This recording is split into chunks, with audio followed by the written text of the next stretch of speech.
Hey guys, welcome to Film Freaks. A show for film, fun, and all things entertainment. I'm Gabby Flores. And I'm Avi Flores. And we just got back from watching Avengers Infinity War. And it did not let down, not even a little smidge. And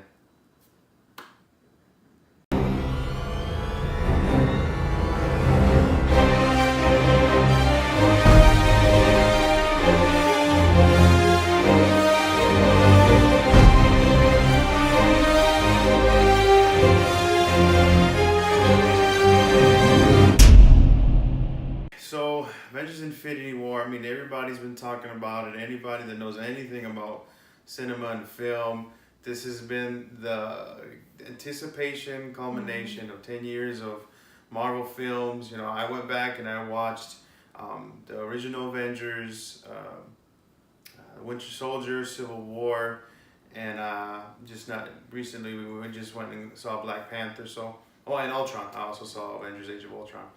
I saw all those films, kind of getting myself pumped, ready for this. And Gab's she's seen some films here and there, and she kind of watched a couple YouTube videos just to kind of give her a refresher. Pick myself up. Yeah, getting us in the mode to go watch it. And I was trying not to think about it too much because my excitement level was really high for it. So I was trying to just be calm. I stayed away from most reviews, even if they were non-spoilers, because I just wanted to go in there and experience the film. So, babe, as far as you go, since you're not as in depth as I am with the whole Marvel universe, what were your takes on the movie as a whole? I mean, I loved it. It was really good, and it was a long movie. Everybody knew that it was going to be like 2.5 hours, but I looked at my phone. We got there at 9. I looked at like 10:55, and I was like, oh my God, it's almost over. Yeah. Like, it went really, really fast. Yeah, so to me, like, that's an amazing thing because that means that it wasn't boring. That I was like, oh my God, it kept going, and I could have honestly watched more. Like, I really could have watched it for longer than it was, but I mean, it was really good. Like I know that there was a lot of there's so many characters, Right, and it didn't feel that way. It didn't feel like it was like too much or anything. Especially for someone, okay, if I went to watch the spoilers or I wouldn't be married to you and like know who people are, I can see how it would be overwhelming. Right. But if you're like invested in Marvel or at least familiar with it, you know, it's I don't know, it's not gonna be like that. And I think they had an awesome villain in it too. So. Absolutely, and I'm glad you brought that up because to me that's been, or not just to me, to everybody really, Marvel hasn't always done the best with their villains because they focus so much on the heroes, which is fine. I mean, I've loved most of the movies. Some of them I didn't like as much, but for the most part, I really enjoyed what they've done with the Marvel Cinematic Universe. And the villains themselves, besides Loki and Killmonger, everybody else is kind of really subpar. I mean, I'll even throw Miss Baron Zemo and the guy from Winter Soldier just because of their, I guess their workings as what they were doing with the plot and setting everything up. Now they weren't very villainous and threatening, but it was more so how they were orchestrating behind the scenes when it comes to those two. And then Loki's always been great. You know, he's been the greatest one we've had since the way they weaved him through the MCU. And then Killmonger was just a great villain.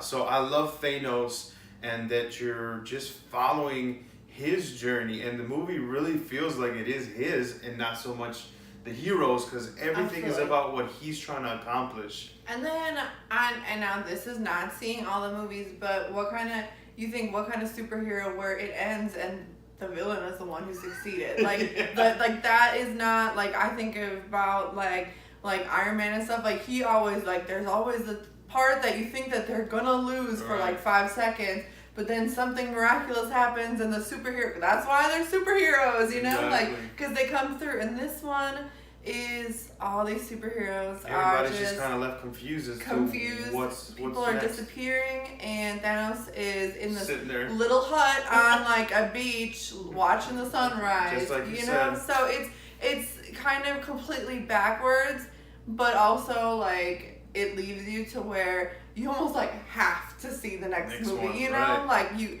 just have to see what's going to happen, because you're like, okay, there's a Spider-Man movie coming up, and right now there is no Spider-Man. Like, he's gone. Exactly. No, and I love it. I love that Thanos ended up, the one victorious, and really, if Thor really is the one that's kind of stood the best chance against him, even after once he got his new kind of hammer axe thing. So, and I was like, when he kind of pierced the chest, I was like, oh, are they gonna kill him? What are they gonna do?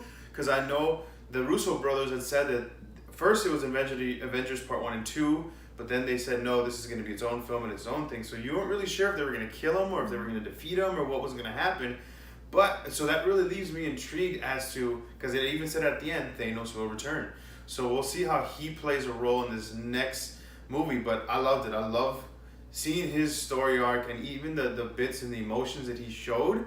I mean, we haven't got that from a villain before, and I was already kind of rooting for him, because I was like, yes, I want to be on Team Thanos, and seeing the way he is, and I love that moment with him and Gamora, like, 'cause she hates him, and Nebula, they hate him so much. But it was crazy to see that soft spot of him. Especially, I think it's so striking because he's so large. Yeah. Like, his head, her head is like this, in his hand. And he's so, like, he was so, like, gentle and stuff with her. And as, like, this evil villain. Like, and she's being so mean. Like, anybody else, he would have been like, ding, like, bye. But, like, he was so, like, gentle with her, like, right to the end when he had to kill her and stuff. Absolutely. And so that was a really, it almost makes you, like, feel for him a little bit more, that he's not just this, like, evil villain or whatever. And it made sense going through the Guardians of the Galaxy and the storyline and seeing how Nebula hated Gamora. And it adds to that because, and I love that moment in Guardians 2 when Nebula says, this whole time, Thanos had us fighting against each other and I just wanted you to be my sister. But and obviously he favored Gamora. You really shows all that. It kind of makes sense with the whole storyline between them two. But yeah, it was just wow. I love seeing Thanos kind of just do what he wanted. And when they were on Titan and they almost had him. They almost had the gauntlet off. They were so close. Yeah, and of course it wouldn't fit the story if they would have defeated him there. But it was just good. Like all these mighty heroes, still they couldn't take him. They could not take him down. Maybe without the gauntlet, they probably could. But using those stones as he pleases, he was really giving these guys. They just couldn't take him down. Yeah, but it is also like totally got you in your feels. Like absolutely when they killed, like Iron Man was the first like a superhero movie that I ever saw in my life, and so I have a very strong like pull towards him. And when he got stabbed, I was like, oh my god! I thought he was done. And then when as Spider-Man, he totally just pulled at your heartstrings and stuff. He got me. I mean, I could hear him breathe, and I'm like, oh, yep, he's done. Like he's crying. And I was feeling that way because my anticipation was just so high. Seeing all these moments, seeing Pepper back and them going back and forth talking about marriage, that was already like getting all to me just because. You've seen their story through the movies and them always going back and forth and then that moment when Cap came on screen, that was so epic.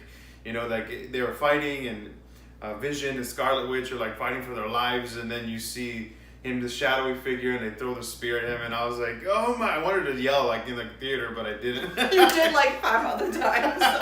So it was just so cool to see how they brought him on stage and just the stakes between all these different groups and what they were doing individually and how it was really coming together collectively. Like it was just an awesome story, and for me having like 30 different characters, that I think that the Russo's brothers just did a magnificent job of giving each group screen time and how what they were doing was playing into the story. Absolutely. And some characters really didn't do much. Like Drax is a perfect example where he was basically just there to crack jokes. He really didn't do much. And same thing with Rocket and Groot and all them. Like the Guardians as a whole really didn't do much besides Star-Lord and Gamora. They were the ones that kind of stuck. And really, in Gamora's sense, her role, I mean, she had equal screen time kind of to everyone.